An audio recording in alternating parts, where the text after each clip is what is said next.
So this directly records on YouTube, is it? When you do that?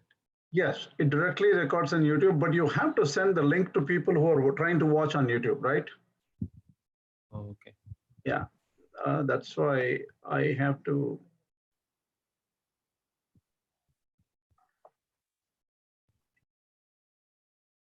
Actually, if they are subscribed to the channel, then this will come as the channel is now live and they can watch that way.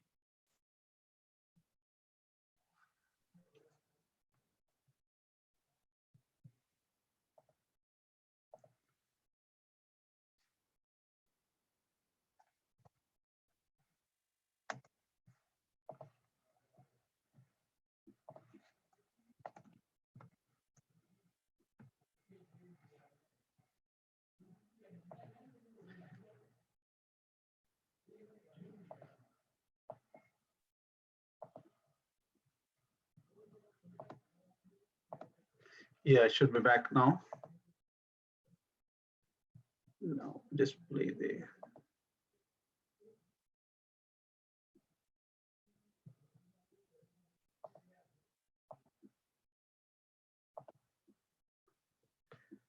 You should be able to see my screen.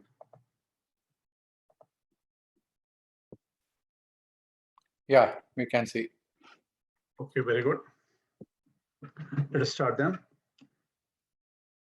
Asmat Gurubhyo Namaha, Asmat Parama Gurubhyo Namaha, Asmat Sarva Gurubhyo Namaha, Shri Krishna Parabrahmane Namaha, Shri Lakshmi Hayavadana Parabrahmane Namaha, Shri Lakshmi Nrsimha Parabrahmane Namaha, Sarvam Shri Krishna Arpanamastu.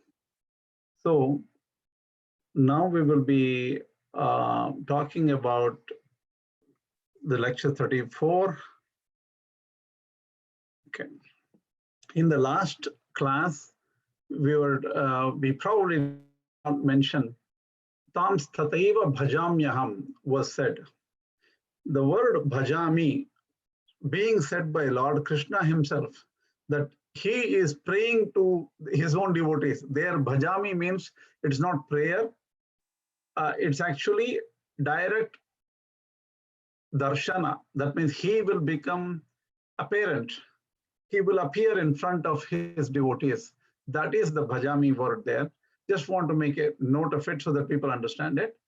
The other, Shankara Bhashya says for Bhajami as Anugranhami, that means I will bless them. So Ramanuja.org takes it as Darshyami, that means I will show myself to them, which is a very powerful blessing anyway.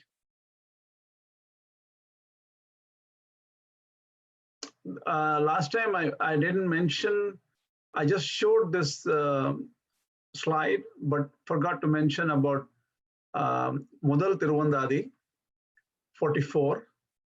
It's a wonderful parallel to Ye Yathamam Prapadyante Tam Stataiva Bhajamyaham Mama Vartmanu Vartvartante Manushya Partha Sarvashaha.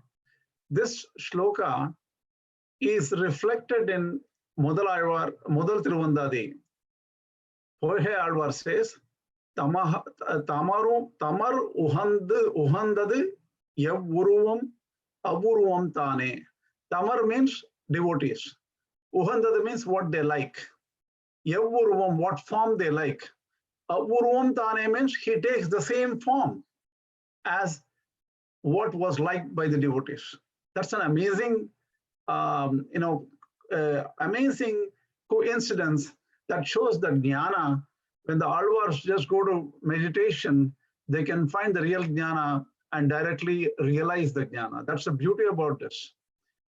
Tamar uhandad yepper mat apper.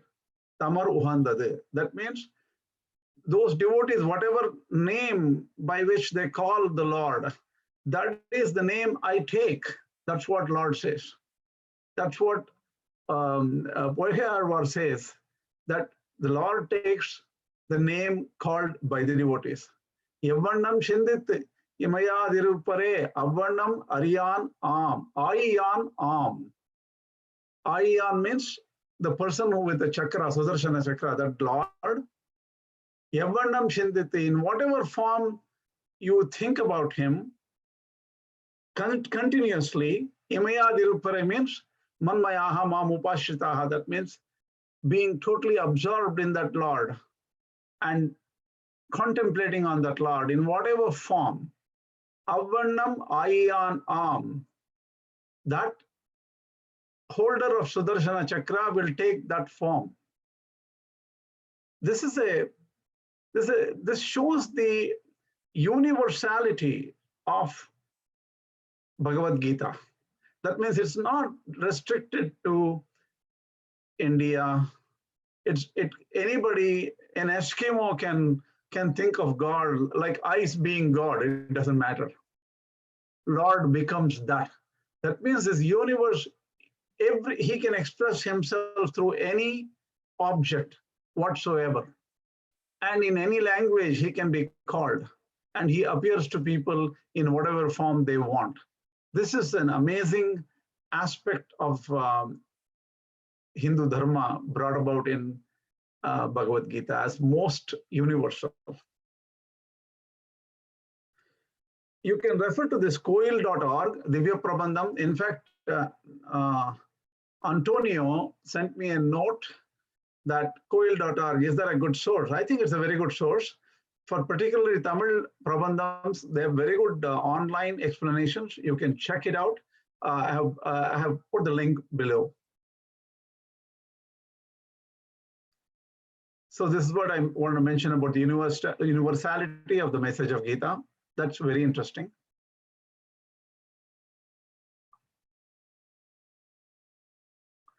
So this question is asked by many people, and many of us who totally transform ourselves as Americans or the modern people, wherever we are, we sometimes, this occurs to us, why are these Hindus worshipping dolls made out of metal and stones, and probably they're pagans, nature worshippers, or somewhat like uncivilized people? This could be a way people can talk about and question Hinduism. And we need to think about the answer very carefully. What it is Lord in Bhagavad Gita says that I take up any form you pick and worship me, and I will be in that form, and I will bless you. This is the universality of accessibility of the Lord. Through any particular form, he can be worshipped. This is the answer for it. This answer becomes more and more clear as we go further. So there is no restriction as to this is the method you have to follow for worship, and this is the way you have to think about the Lord. Whatever pleases somebody, they can do it. Some question comes up in the previous version.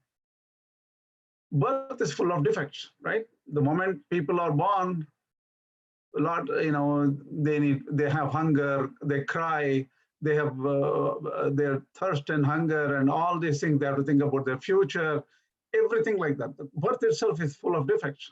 Some people question, look, if some people are in some cultures, if as soon as a child is born, they cry. Oh my God, this child has come to this kind of horrible place. What is this? Kind of an emotion.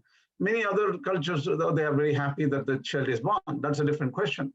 But the people who question say that Lord Krishna took birth. The very fact he took a birth, that itself is heya, or a blemish. How can you accept this, that Lord has this blemish of being born?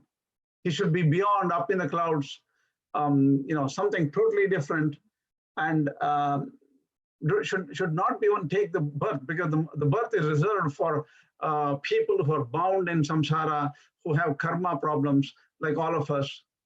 These are the people who are born, and God does not have any karma binding. So why should be born? Why should that person be born at all? And the very fact the person is born shows that he is not God. So this is a view some people have. What we say is, our Acharya say, he is not subject to karma at all. And he taking this birth is his divine play. Nothing affects him while he is here. You might remember Dva Suparna Sayuja Sakhayo. Samane vrikshe parishashvajate ekah pippalamati anyan anashnan abhichakashiti. One that is on the same tree of samsara or prakriti, two birds are perched. One is the Lord and one is the jiva. The jiva eats the fruit of the prakriti. Anyan anashnan abhichakashiti. The others watches this whole play without getting involved in the prakriti, without experiencing the pleasure pain of the prakriti. So that is that Lord. So he is right here, he is born, but he is not affected by anything around him. That we need to remember.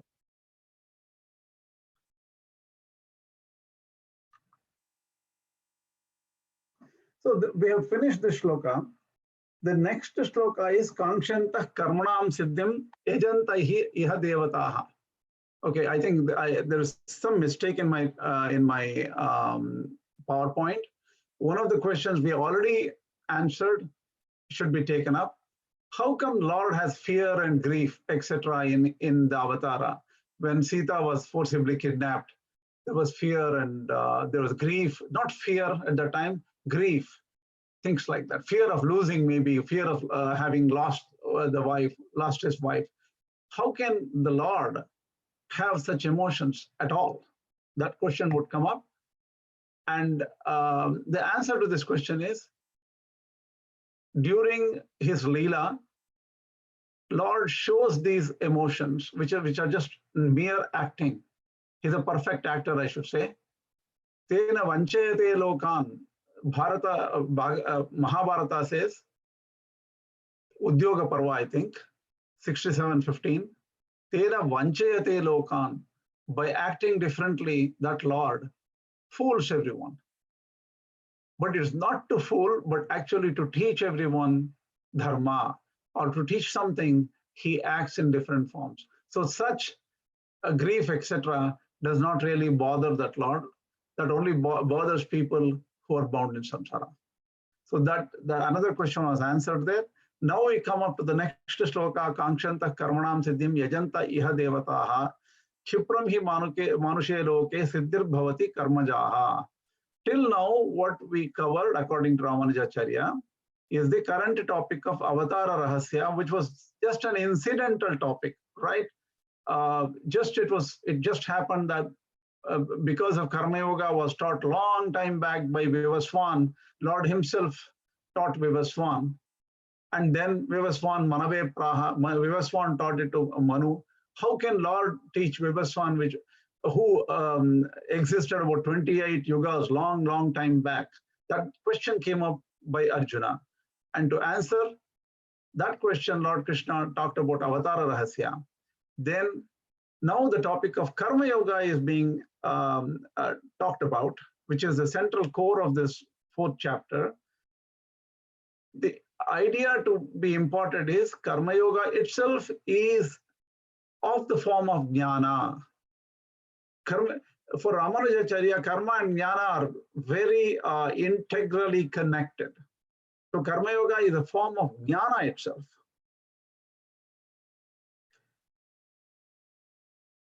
And to introduce this topic of Karma Yoga, Lord says, even it's so hard to find people who have the qualification to do Karma Yoga.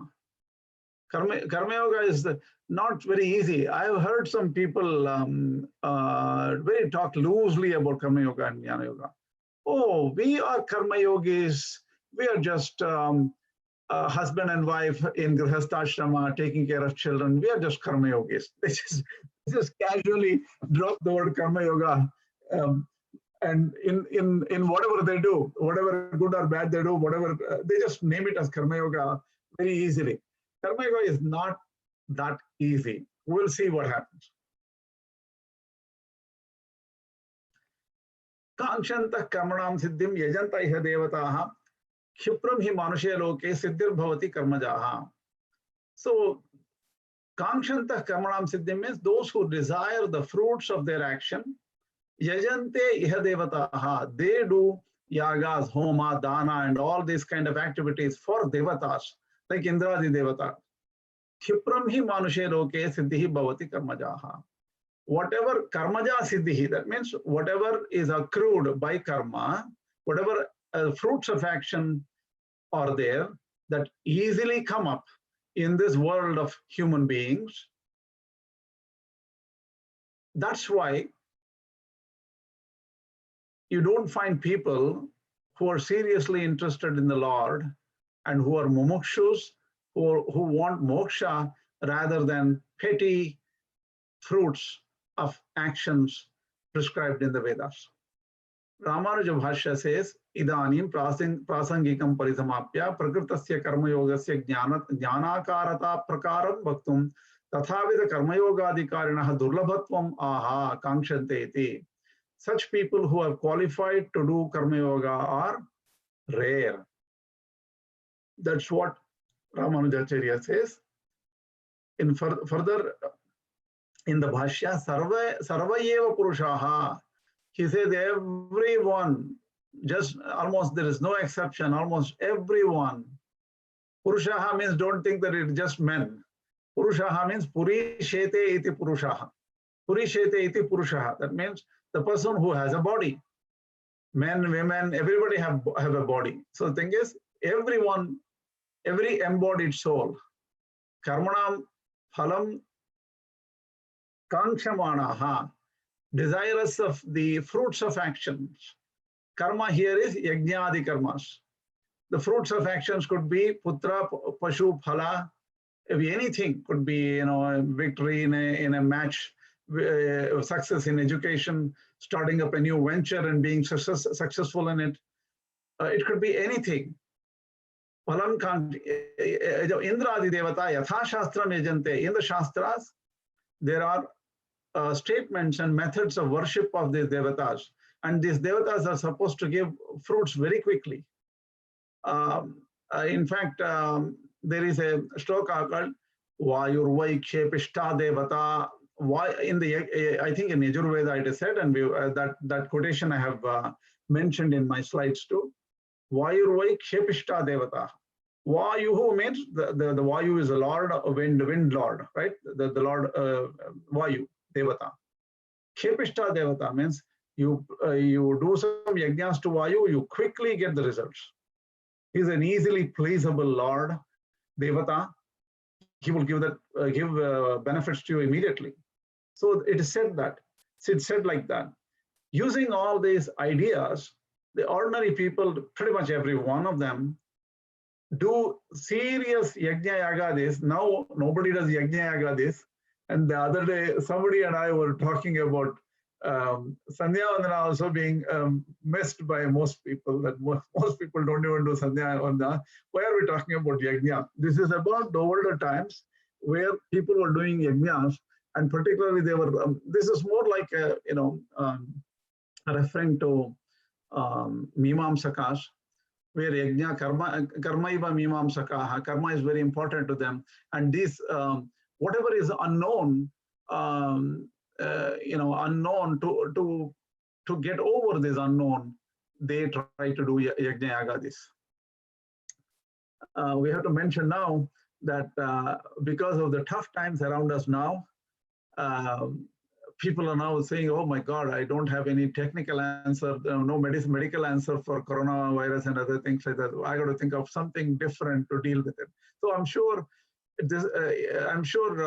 such problems exist for human beings, and they try to find a quick cure. And in this particular context, Ramanuja Bhashya says they use yajna yagadis for Indradi Devatas to find a quick answer to their questions in life. Natu kaschidana bhisamhita phalam.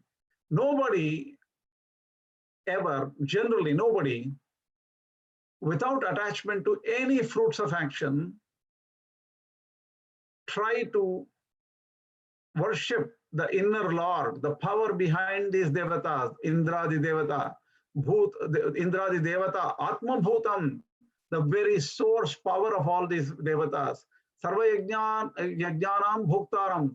Whatever yajna you do, doesn't matter, whatever charity, dana, homa you do, the person who gets pleased is the inner Lord, that is Atma. What do you call it as Atma is Paramatma. That is Lord Krishna. Sarva yajnanam bhoktaram mam bhajate. Nobody worships the inner controller, inner Lord. Mam means Krishna says himself. That is Paramatma. Nobody pleases. Nobody tries to worship the inner Lord because they're very happy just getting immediate benefits, and there it's a matter why bother about anything else. Yataha Kshipram asminneva manushe loke karmajaha. Why is this true? Why is that people don't go deep enough and become mumukshus? They are not interested in moksha at all. Why? Kshipram asminneva, very quickly in this asminneva manushe loke, right here, right as they are living, they do putra kamo yajeta. Some couple does not have a son or a girl, and they want to have that child, and they do some yajna, and next year, they waited for 10 years and they didn't have the child, but they did the yajna, next year they got the child. So Kshipram hi manushe loke, right in this world, what we see here, in this lifetime itself, people get the benefits. Karmajaha, putra, pashu, annadyaha. They may ask for children. They may ask for extra. Animals means that animals is a form of wealth, right? A person with 1,000 cows is supposed to be very wealthy in those days. Think about pashu as any kind of instruments of instead of a horse, you need a car, right? So pashu, annadyaha, maybe somebody is very poor, they need food. All these things appear to people right here. Manushya loka shabdaha swargadinam api pradarshanaartaha. Here, Kshipram hi manushya loke means we should not consider this as only in this human birth, even for devatas. That means if somebody wants swarga, they get quickly a swarga. Manushya loka shabdaha swargadinam api pradarshanaartaha. It indicates swarga also. Also, maybe there are in the shastras, even devatas can do yaga yajnas also, and they can get some higher level. Maybe that's also possible for devatas. Sarva eva hi laukikaha purushaha. All of these laukikaha means ordinary people who are just enmeshed in this matter. Purusha akshina anadikala pravritta ananta papa sanchayataya. This word, the whole word is akshina means their karmas have not been burnt yet. The karmas are still remaining, and those karmas are remaining for a long time. Anadikala pravritta, from a very, very long time, millions of janmas probably. These are accrued. These papas or sins are accrued, and these sins are not burnt out. Hence, they have become avivekis. They don't have judgment of what is good and what is bad.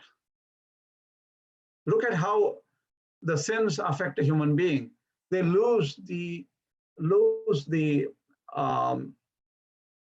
judgment.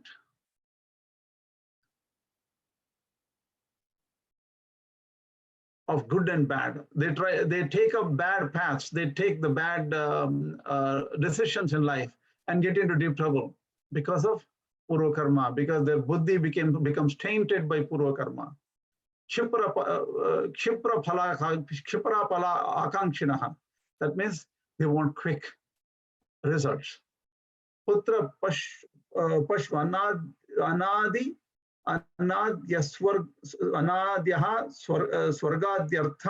swargadyarthataya sarvani karmani indradi devata aradhana matrani kurvate. See, they only focus on the actions which appease those lords like Indra to attain immediate benefits. Nathu kaschit samsaro udvigna hridayaha. Nobody becomes samsara udvigna hridayaha, tired of life, tired of this samsara of births and deaths, tired of achieving this petty fruits and petty experiences which just go away, fleeting moments of experiences and pleasure. They only focus on that. And they lose the sight of moksha. That means to get complete release from this cycle of birth and death and get ultimate happiness, eternal ananda, ultimate happiness. That one they just miss out. Mumukshuru ukta lakshanam karma yogam madara. So what can get you there? Karma yoga is the methodology which can eventually give you moksha. It's hard. Just to get qualification to do karma yoga is hard. But that is the subject of the first few chapters of Bhagavad Gita. Lord Krishna is explaining to us. Karma yogam madaradana bhutam arabhate. The karma yoga is, the purpose of karma yoga is only to please the Lord, because Lord burns up the papa karmas of people being pleased.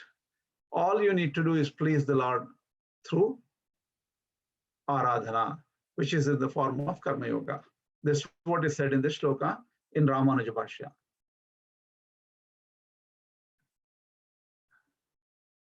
Here I mentioned the Vayurvai Khepishta Devata mentioned by Sri Vedanta Deshika in Tatparya Chandrika of Tatparya Chandrika. Yathokta, the next verse we are talking, Yathokta Karmayoga Aramba Virodhi Papakshe Hetumaha. So the Karma Yoga Aramba Virodhi Papakshe Hetum, that means Karma Yoga, to start Karma Yoga, there are a lot of obstacles for Karma Yoga because of some papa. How do you get rid of the sins which are obstacles to start Karma Yoga, to do Karma Yoga? That information is given by the Lord in this next verse.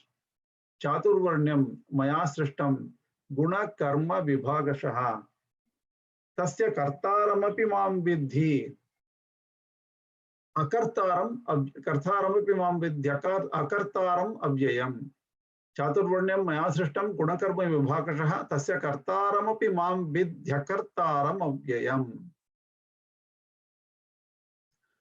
Chaturvarnyam. First, let us take the word meaning, right? Chaturvarnyam means, Chaturvarna is what? The four Varnas.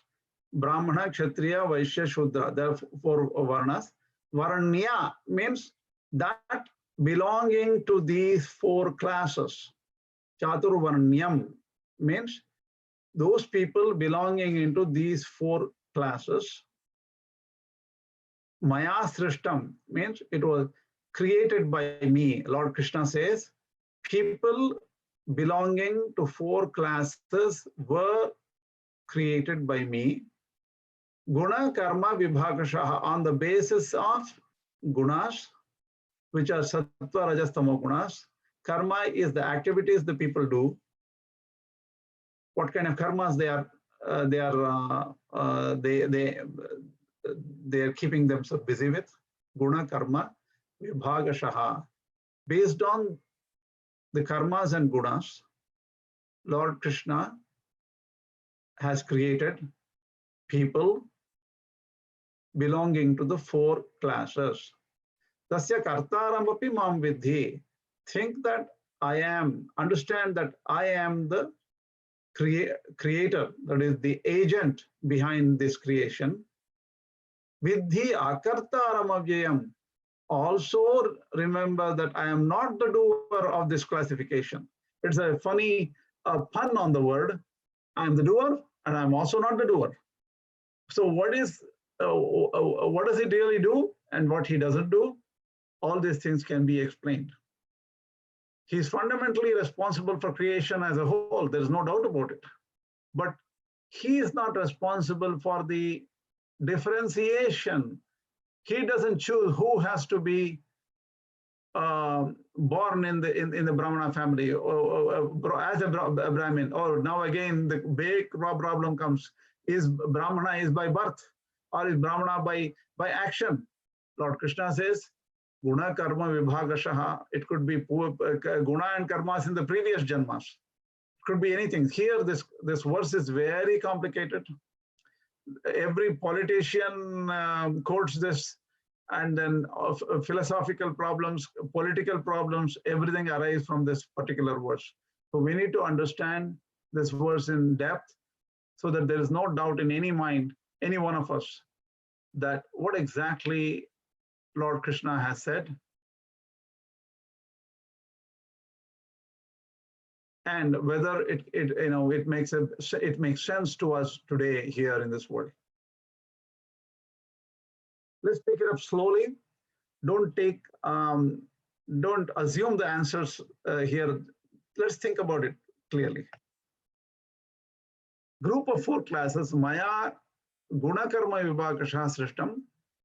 So the same thing I have said I've noted, I've actually basically copied wonderfully the notes done by Narasimhan, my friend, who is son of Dr. Antarangachar. So I just copied that without doing much work. Tasya kartaram api mam. So everything here we have talked about. Avyayam, that means I am immutable, I am changeless. That's what Lord Krishna mentions. So okay, let us talk about see here there is a very I think maybe in the Bhashya it becomes very clear, but we'll mention as we see it here. The entire world, starting from Chaturmukha Brahma to the minutest insect. Stambha is supposed to be a very small insect. Some people say stambha means a pillar. That's a different stambha. This stambha is different. So how can there be a Brahmana insect or a Vaishya insect? Actually, this is the complication here, right? Every entity, even in the ragas, some ragas are Brahmana ragas, some ragas are Vaishya ragas, some ragas are Shudra ragas. The thing is, these don't take this, the way human beings are understanding these words, Brahmana, Vaishya, Kshatriya, Kshatriya, Shudra, are totally different from the way it was originally, how it was meant in the Shastras. That we need to understand. So, in fact, in the Yajurveda, Rigveda, and Samaveda, each one belongs to Brahmana Veda. One belongs to what do you call Kshatriya. So even the Vedas themselves are classified into different Brahmana, Vaishya, Kshatriya, Shudra classes. And so this is very interesting. Why did this happen? We should analyze it later, but let's go into it step by step.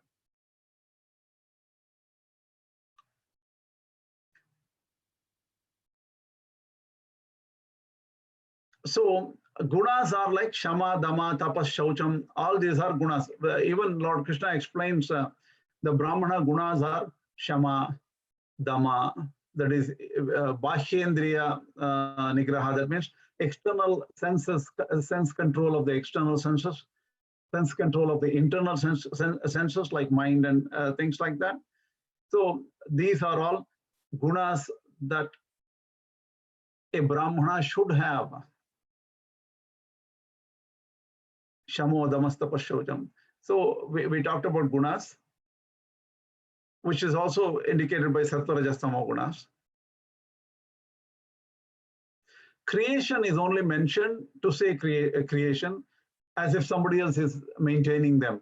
So the maintenance, sustenance, and it's not destruction, withdrawal to himself. That is pralaya. Laya means absorbing everything.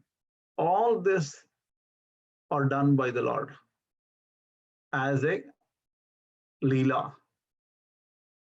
See, we are stuck in this, and then we wonder, why are we created? Why are we here? Why people die? Why things happen? We wonder after getting stuck here. Only a person who gets out of this universe and can think about what's happening in the world deeply can understand that this is a natural play of the Lord. The science can say, oh, it just happens. Nobody knows why. The science can say that way. But an Atmajnani can realize the Lord everywhere. And they say, oh yeah, Lord is doing this. That's what an Atmajnani can say. And only when the Bhagavad Gita Sorry, Yoga says, one can are we be, permitted to ask any question at this time? you can ask questions whenever you want. Okay, just thinking in this context, see, we don't know when our karma started. It is said that it is anadi. So sometime our karma started, and all the karma phalas we have to exhaust in different births till such time we attain moksha in a simple way, right? So from different births, because this is not our first birth, several births have passed by. Now we have been doing karmas, we have been accumulating karma phalas over generations, over different births. Now the gunas which have been in us in this present janma or birth is being affected by what karmas we did in the past. Correct. Yes. So our body also, which is formed of panchabhutas in different combinations of sattva, raja, and tamo gunas, is also influencing our mind. And Correct. our mind, again, when it is influenced by the sattva, raja, and tama, it will behave in a specific way and it will make you act in a specific way. So your karma is again being influenced by these gunas in this birth also. Correct. Yes. So, because since the original karma started off sometime, it is not in our hands. It has just started. We have to escape from that karma. Now, if everything was created by Bhagavan and karma also is anadi, how do we explain the state we are in? I mean, I'm just thinking, and what are your views in that? See, this question obviously is a very complicated question, right? This is a very fundamental question. Correct. In spite of any moment, you always have some freedom to correct yourself. Correct. And what Karma Yoga here is mentions is that you can do the right choices of action today, at any moment, in spite of being in a situation where the Purva Karmas have messed up the mind and Sattvagunas and everything, messed up your thought process, thinking process, even choosing the right and wrong judgment, everything is messed up.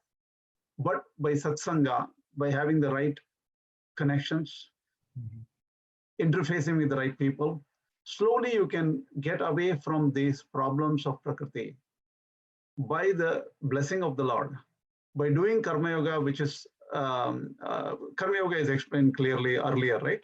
By doing Karma Yoga without any interest in the fruits of actions, as a worship of the Lord, without saying that you are the agent of these actions, without thinking that you are the agent of these actions. If you can do all those things properly, you can extricate yourself from this complex web of karma and ajnana problems. It can be done. By the way, the anadi problem was addressed a long time back. If you can look at, I think lecture 21, 22, 20, 21, 22, 23, something like that, you can look through. We have not done a the topic content sheet or something which says this topic is addressed in this particular chapter here. Just last week, one of the children, like 17, 18-year-old boy, my friend's son, came and asked about free will and destiny. Are we free, or everything is destiny or not? So this was addressed in the same lecture 2021, 22. Okay. So in the past lectures, these issues have been addressed in the past lectures. They are very complex. It's not explained in 2 minutes.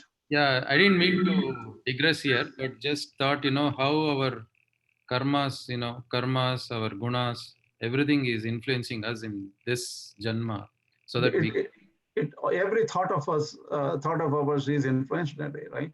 Yes. And that's where it becomes, everything is predestined. That's what comes up, right?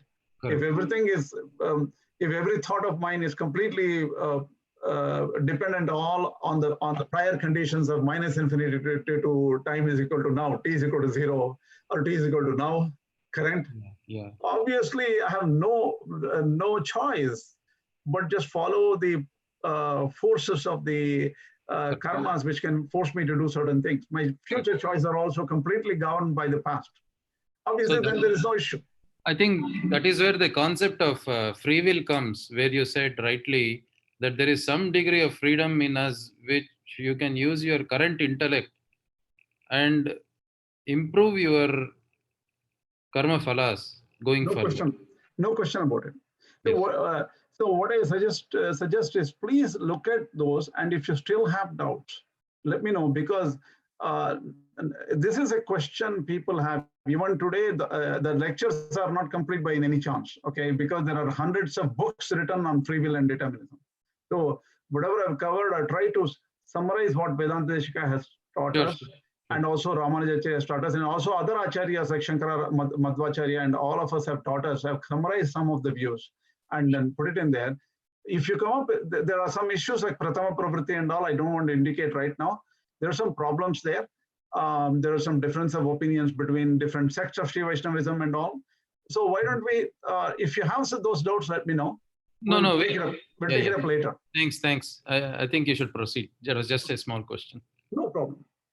It's good that you ask questions. Otherwise, I would be thinking everybody's sleeping off. Okay. Okay. All right. That's it. Though I'm okay. Next. So the question arises here. Ananta Papa Sanchaya Kshaya, the never-ending collection of sins not reducing is common to all. And due to aviveka, or absence of discriminatory knowledge of what should be accepted and what should be rejected, and also Kshipra Phala Kangshitva, that means always attached to quick results and desires. This is common to all, right? Everybody has this problem. So a desire to get liberated or mumuksha will never arise. Just like how you said, your question is perfect. This question is already thought about in this in the Bhashya itself. So why would anybody get desire to get liberated at all? That means if there is no possibility of anybody getting a desire to get liberated, why is Shastras? Why write Shastras at all? We can just spend some time, watch a movie. It doesn't matter because everything doesn't make any sense. Shastra's teaching means for liberation itself becomes invalid. Why? Because everything is predetermined and nobody will get any interest in attaining moksha. Why talk about Shastra as a means for moksha? This question is answered in this and the next shlokas. So whatever question you're asking is very timely, and this will be answered in the next few shlokas. Oops. I think what I did was I did not mention the next verse. That is, I think we mentioned this verse, right? Wait a minute. Okay, I mentioned this verse, Chaturvarnya maya srishtam Guna Karma Vibhagasha, but did not go into explaining it right away because I thought that Chaturvarnyam is a very hard verse. We will come to it next time, but I'll take a few minutes, since I started late, I'll take a few minutes to explain fundamentally what Chaturvarnya is. Let's get to the bottom of the problem. The problem is what? People think that, oh, if you are born to a Brahmin family, you're a Brahmin. If you are born to a Kshatriya family, you're a Kshatriya. If you are born in a Shudra family, you're a Shudra. So what happens is, so birth becomes the most important thing, and all funny, all eligibility qualifications and then special consideration, everything is based on birth itself. This is the modern understanding of caste system. The word caste doesn't even exist in our Hindu literature. The caste is a Spanish word or something. It's like they have put their word caste into our system of thought, which is not at all there in the Hindu religion. At the same time, we should not be using the word soul for jiva, because soul is not equal to jiva. The word soul is breath. Breathing entity or breathing living being is a soul. And there is nothing permanent in the Bible which says that soul is something everlasting which goes beyond the birth and death. So there's a lot of problems and misinterpretations or misunderstandings based on language. We should get out of that. We should get to the subject matter, vishaya, or the actual truth, rather than getting confused by the terminology. Now, this becomes a problem, right? That is, birth-based caste system is always a problem. In reality, what we have to think about is, Lord Krishna says, the separation is based on guna and karma only here. That means only by the nature, that is sattva, rajas, tamo gunas you have, and the activities you do. Activities means spiritual activities. If you are born in the right, in a good family or something, it doesn't matter, good or bad, it doesn't matter, right? The thing is, if you do actions are the indications of your mind. Whatever you act, your mind is expressed in actions. So both on based on both guna and karma, a person can be classified as he is spiritual, he is not spiritual, he is like, always fighting, he is always wasting his time, he is lazy, he is active. We can have different classifications of human beings based on guna and karma. It's obvious.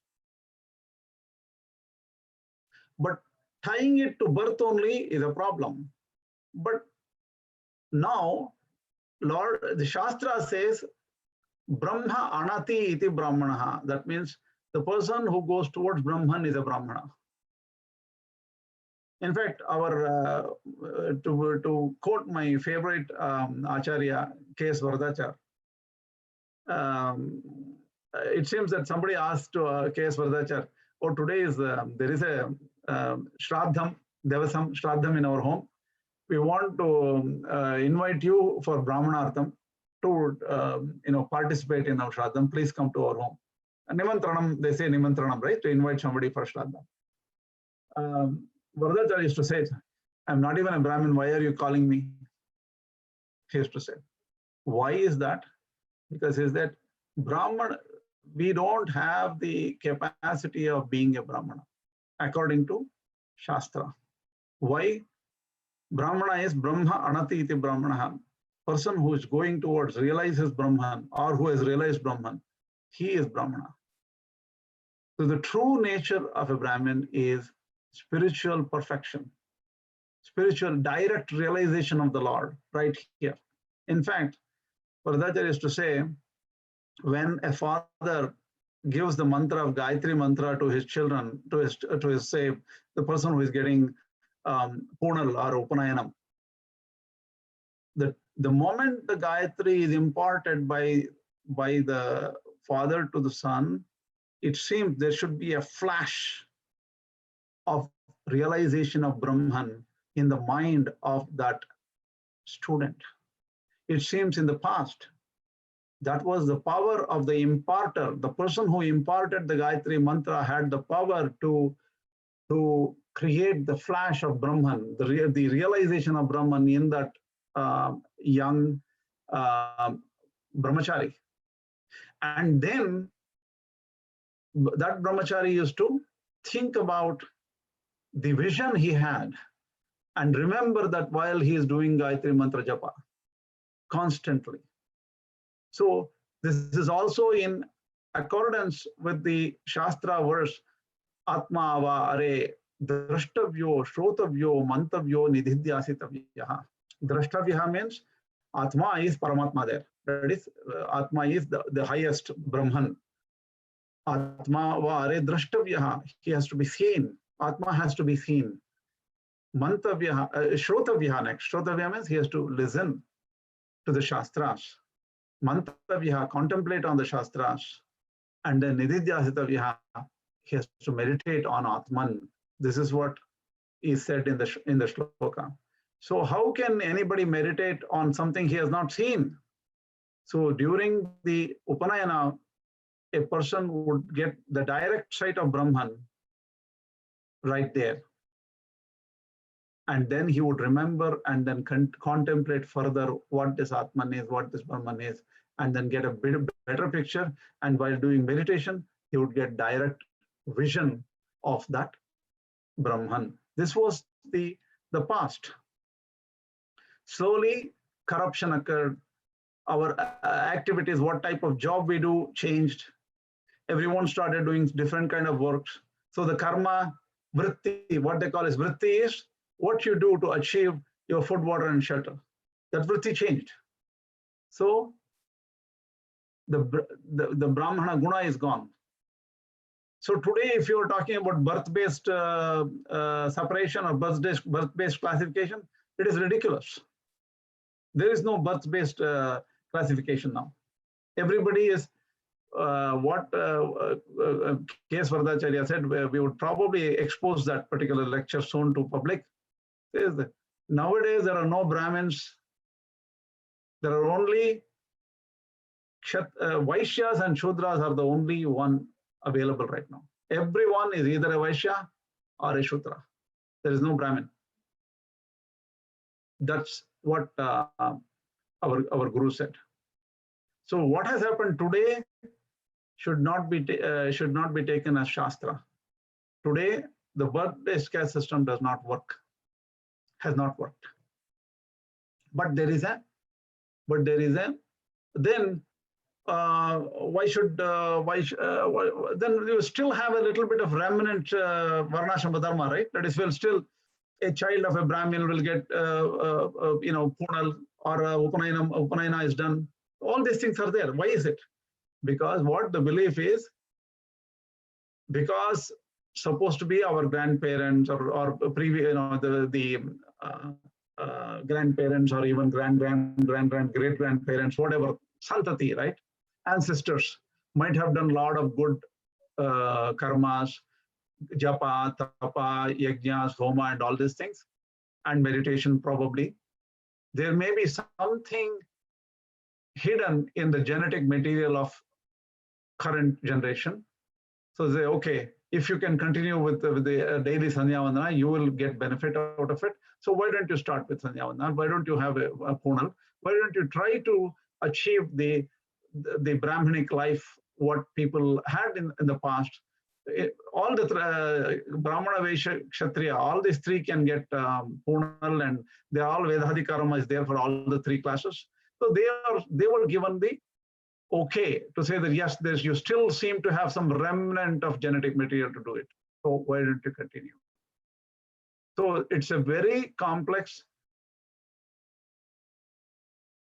There are a lot of contradictions, a lot of confusion regarding this verse. It's better to just take it as just what it is for now and slowly understand the difficulties in dealing with this verse eventually. The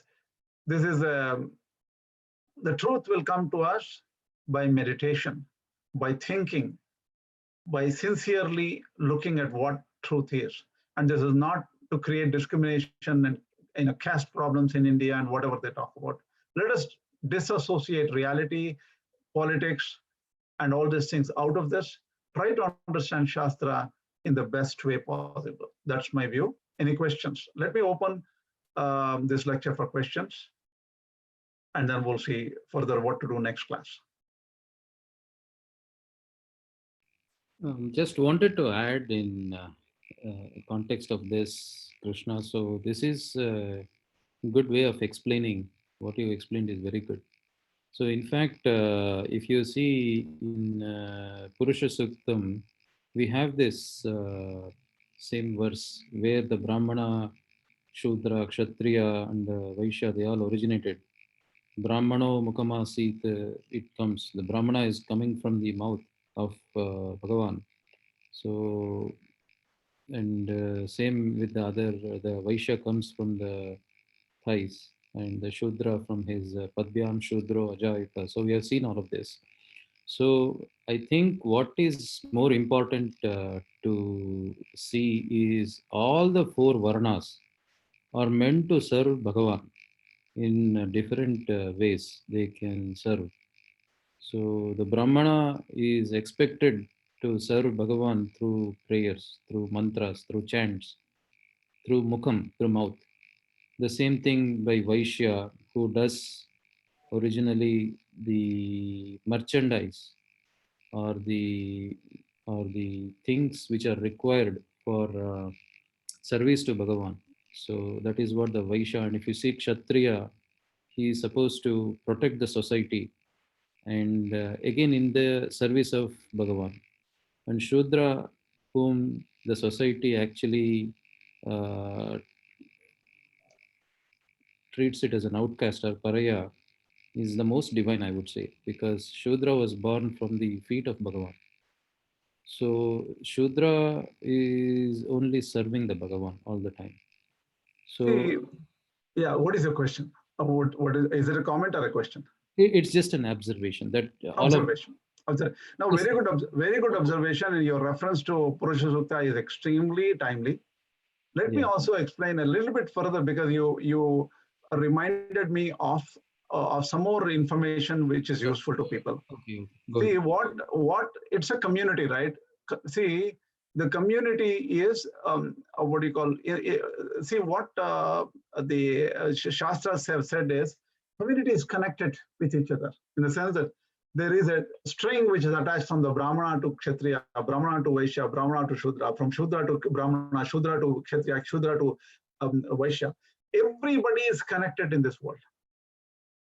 One community serves the other because you need, but just like how you need agricultural people to get food on the table for people, right?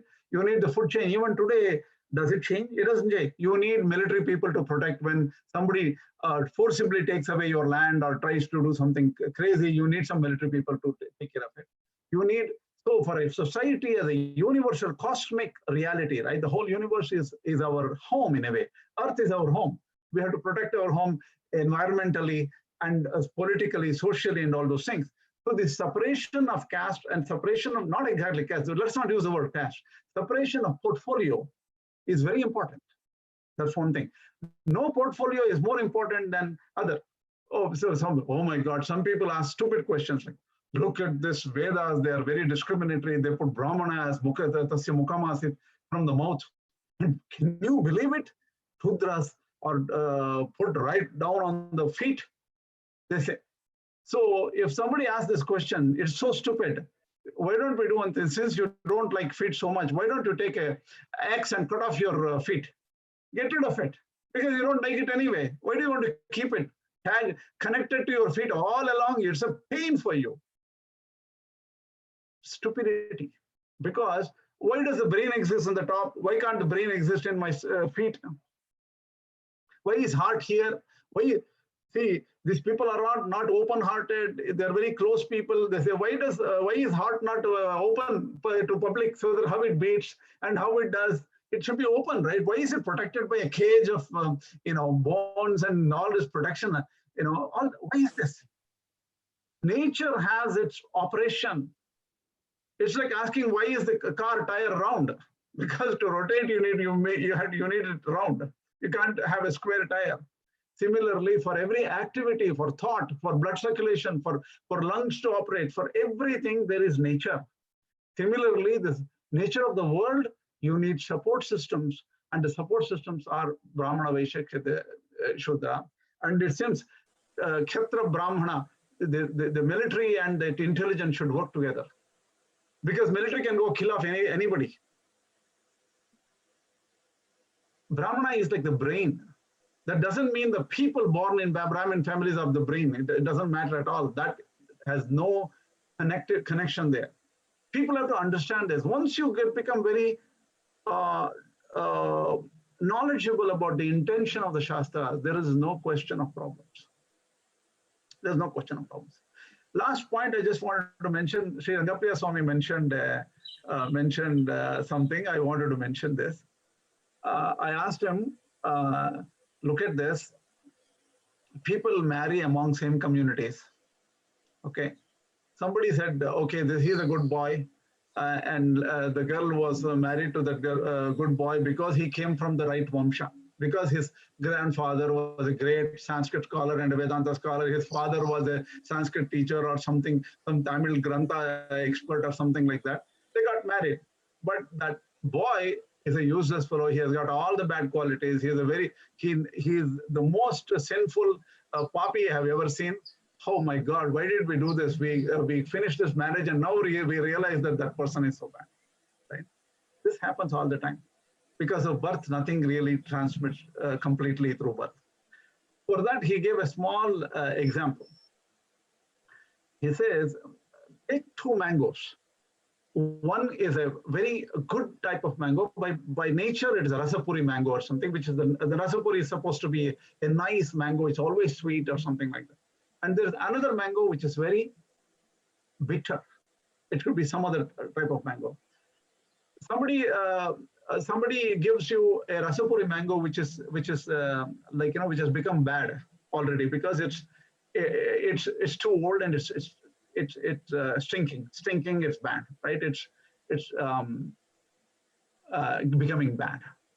You throw away this rasapuri mango, right? Because I can't teach it. It's horrible, right? Then you get the other one which is bitter. Oh my God, this is bitter. I'm going to throw away. You throw away both. After some time, somebody puts water on the ground, and these two grow into 2 different trees. But the rasapuri mango gives you wonderful sweet mangoes, and the one which is bitter to start with eventually gives fruits which are bitter. So some people use the idea that okay, by marrying and good that is thinking about the previous generation, there may be a chance that hereditarily they can get some good nature. But this is not true. In reality, we have seen the person is bad, the person's father is bad, or the next generation is bad, and then the other next generation, that is the grandfather generation, is also not educated or not into any kind of dharma. This can happen. So what Rangapriya Swami said is, if you find a family where 3 generations are polluted, they don't have any dharmic nature, you can classify them as not good to deal with. You can classify them as a lower order and don't ever get married or have connection to that kind of family. So you need to use common sense in dealing with it. And first of all, coming back to this particular verse, take birth-based classification out of the mind. Birth-based classification may hereditarily give a little bit advantage, and that advantage probably will be completely destroyed in modern world because of so much of competition, action, and different subjects people are getting into. Because life is complex and location is complex. You don't think that you will be settling in a particular land, you settle there, where this culture is totally different. So because of so many changes in this world, birth-based classification just does not work. Hope this is clear. Any other questions? Can I ask a question, please? Sure. Who is this? Rama. Okay, Sharanga. I had already asked you in the Ramanuja chat, in personal chat, but I'll ask it again. I'm not trying to be impertinent, but it is genuine. You mentioned that in whatever form we pray to God, he appears in that form, and you gave the reference of eyes. Now, in this present context, how can we ever imagine God to be in COVID? He is there. He is in the COVID, coronavirus too. But how can we accept him as God in that form? It's very difficult for us to do that, isn't it? Or is it a Lila of God? So obviously, if you ask me my personal opinion, and as far as I've been taught by my acharyas, sincerely feel Karuna is a form of God, God's will, no question. Nothing in this world, acts without the power of the God within. God is intrinsic. Like, think about energy, think about like electromagnetic waves, think about fundamental gravity or something like that, right? Atman, the power of Lord, is exactly like that is the person, and a person who can meditate can even realize the forces. That means Te dhyana yoganugata apashyan. Those people who meditate, those rishis saw the real Lord. Adhyatma shaktim sugunair virudham. The power of the Lord which operates this universe, they could see. Similarly, coronavirus, we think that this is death, right? At the end of the day, what is death? Change of bodies. Oh, we forgot the second chapter of Bhagavad Gita already. Right? So we are very attached to our immediate possessions. We don't know that we are not the Lord. We are not the power here in this universe. We just came to this universe, and one day something is being taken. The breath will be taken away from us. We don't have power to keep them forever. And coronavirus is just a form of such. See, in the past we had plague, cholera. At that time, cholera was so big, and we didn't know the answer for that too. We didn't have the medicines for that cholera. Did we have the medicine at the time? No. It took us years to figure out the problem, the solutions to cholera or plague or something. And this is one of the new ones. And these kind of things exist because the way God maintains the world in a very different way. They said, okay, time for this jiva to go to the next body. That's it. One question there again, Krishna. So again, this is all actually the karmic results, right? When people Yes. are dying due to this corona or whatever it is one means. It is a karmic result for them. Karma Yes. phala, correct? Yes.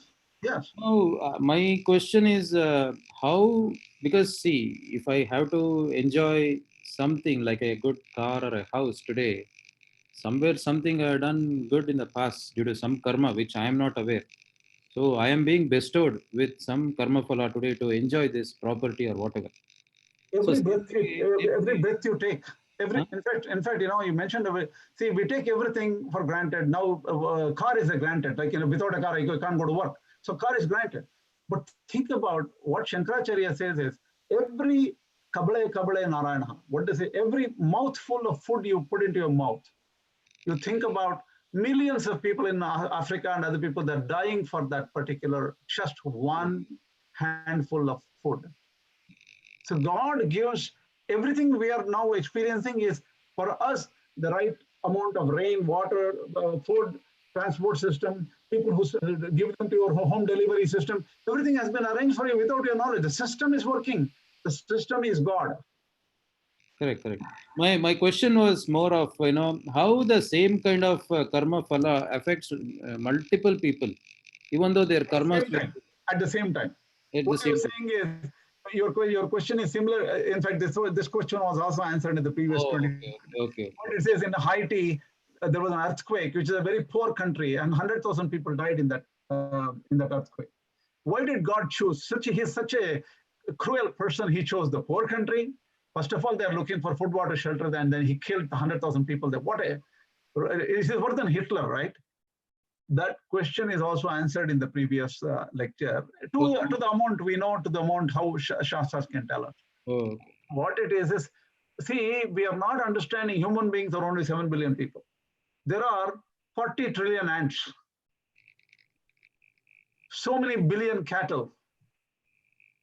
God is maintaining everything. And there, ants, see, if you just big river goes on an ant colony, every ant dies. Maybe like billion ant dies in one times there is a flood or a wave or something like that, right? We don't see it. Death is nothing for God. Death is mrityu upasechanam. God eats Brahma, Kshatriya. God eats Brahmanas and Kshatriyas with death as the upinkai, or what is that? The pickle.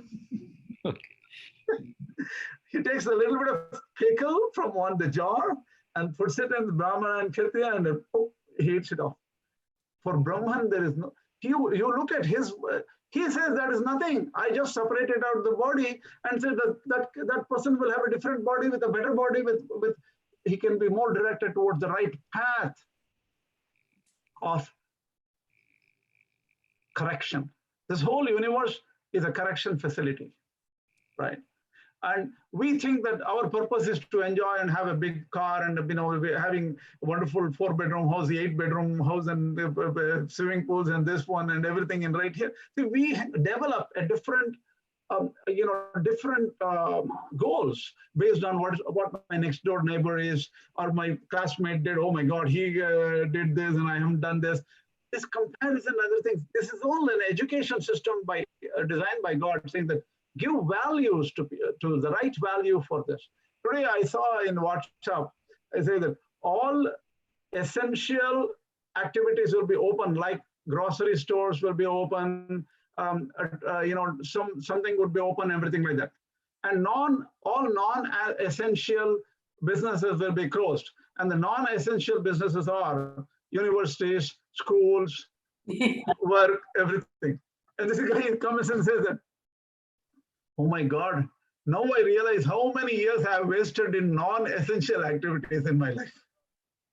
I went to so many colleges, schools, and oh my God, everything is non-essential. Now Corona is giving you a totally different picture of the world, right? We are re-evaluating our priorities. Not just you and me, millions and millions of people around the world. So Shasta, Antah Pravishta Shasta Jananam Sarvatma. He says, this God, Lord, is the person who has entered inside you. Antah Pravishta Shasta, he's a ruler. He controls everything. Jananam Sarvatma. I control everyone, every entity, every being inside. This is the Vedic Shastra.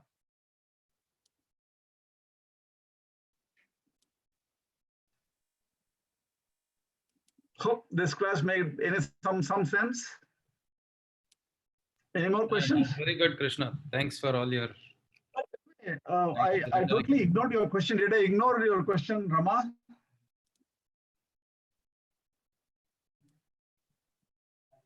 You answered my question. Thank you. Namaskaram, namaskaram. I thought I totally got carried away by something else. No, you answered it. Thank you. I had a question on Anya Devata, but I don't know if it's already too late. Please talk about it. Tell me. I want to get this is the right context for questions, because it's a very complicated situation. The context of 4th chapter of this particular people come back to this context again and again and again in their lives to understand what is it. Go ahead. Thank you. We as Sri Vaishnavas are, brought up in a very specific way where we don't actually look at any Anya Devata per se for us. And I'm not saying that's wrong, but I just want to understand that context in terms of the verse that we discussed earlier in the class. Okay. See, Anya Devata is a very important question. Sri Vaishnavas mainly say Vishnu and Vishnu's Vaishnavas or Vaishnava Devatas, whatever Vishnu, like other things like Garuda, Vishwaksena, Adi Devatas, whatever. Or we can't call them Devatas. But so all those, we strictly follow guidelines. And Anya Devata like Shiva, Chaturmukha Brahma, Indra, or Ganesha, or this one we treat in a different way. There is an issue about this. This subject will come in future. Here, there is a temporary mention or a very ye yatha mam prapadyante or kanshanta karmanam siddhim yajanta iha devataha. There it's mentioned in just a little bit. We are just introducing that subject of Anya Devata. Why don't we do one thing? This we will deal in detail later. It's a very complicated subject and it cannot be explained in about 2 lines. And we have to understand, what do you call, how to deal with Anya Devatas. In Sandhya Vandana and other thing, it says, Imam Meya Varnashtuti Hava Madhyacham Radaya, we say. That is thing is, we talk about Varuna as a Devata. So, how come being a Sri Vaishnava, I'm talking about Varuna? Aditya Sandhya Vandana Ottu time, where Anya Devata name I didn't like it. I want pure Vishnu. In Sandhya Vandana, Achyutanama, Anantanama, Govinda, there are only a couple of places where their there is Vishnu, and if I just say few names of Sahasranama or not even say, in fact, we don't have to say Sahasranama also. Sri Rama Rama Rameti Rame Rame Manorame. If you just say that verse, that is like saying Sahasranama. It's like give up Sanyavandam completely. People may say that. That is wrong. This is very complicated. Why don't we take it next time? Okay. Okay. Yeah. Any other question?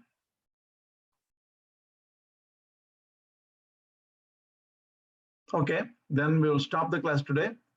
If you have any questions, please type it in the Telegram channel.